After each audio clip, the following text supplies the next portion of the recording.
Today we are going to be making tofu. So I am going to show you how to turn these lovely soybeans into a block of firm tofu.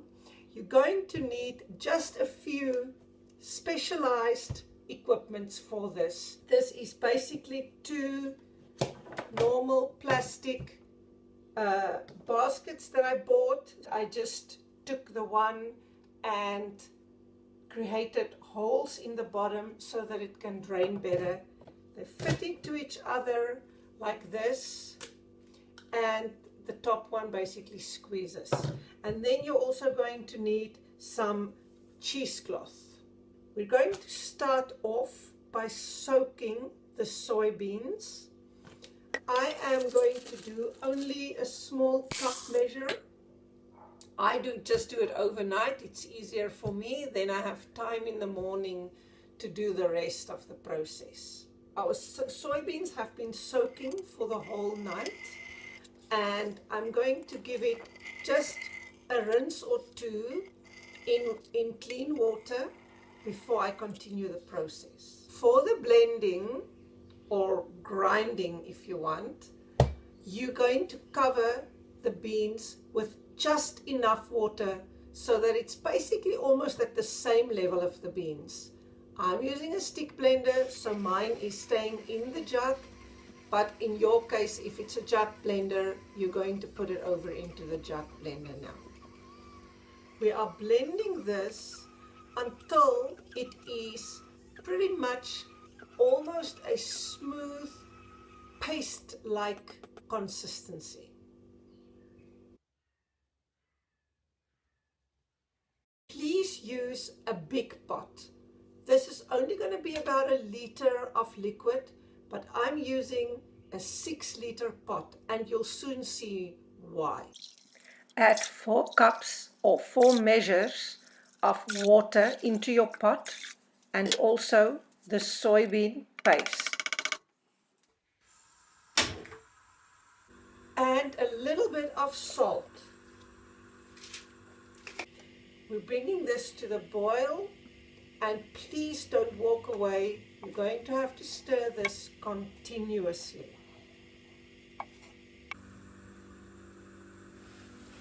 Stir it, and ooh, as you guys can see, it's boiling now, and it is really foamy. So you really can understand why I said use a big pot. It just makes it so much easier to not end up with a huge mess that boiled over.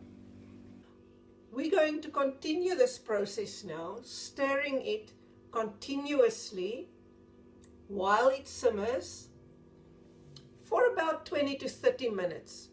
I don't really time it anymore because I actually can see when the mixture is ready, and I'll show you just now what it looks like.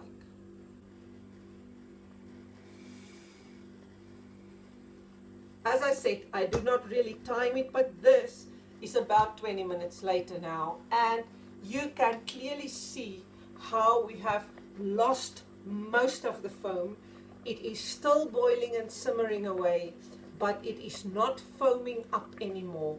And this is the clear sign that your soy milk is now ready. So I take it off the heat, and first we are going to now strain the milk from the pulp. This pulp is called okara, and okara is very nutritional and can be used in many more recipes. I might show you some in a later stage. So don't throw this away. If you're not going to use it immediately, you can even pop it in the freezer and make something with it in a later stage. I am putting this back into a pot and bringing it back to the boil. While that's happening, let me cut these lemons. Well, I'm using fresh lemon because I have a tree in the garden, but you can also use lemon juice from a bottle. It doesn't really matter. We are just going to use it to split the milk. The milk is boiling, so I'm lowering the heat and I am adding my lemon now. It is a little bit of a touch and feel situation, the lemon. You can see the splitting process starting to happen. Then you know you've got enough lemon juice in there.